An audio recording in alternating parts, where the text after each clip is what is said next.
Sir एक सवाल का मैं चाहता हूँ आपसे जरा गैर रिवायती जवाब हो कि जिस तरह बहुत सारे शायर कहते हैं कि कोई बातनी कैफियत होती है, कुछ महसूसात होते हैं, कुछ वारदात होती है, ऐसे हम शायरी तख्लीक करते हैं। आप भी ऐसे ही शायरी तख्लीक करते हैं? This is something else for you. देखिए, एक कैफियत होती है जिसमें शेर उतरता है।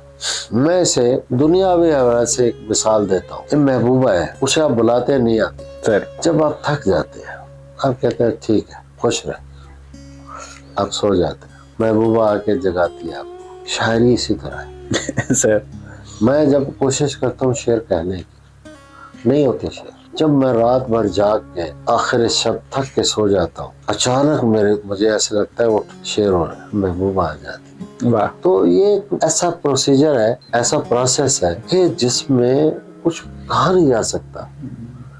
शेर होते हैं तो होते चले जाते हैं, नहीं होते तो मिसरा नहीं होता। वाह। और ये भी सच है कि शेर कहने के लिए जिगर खून करना पड़ता है।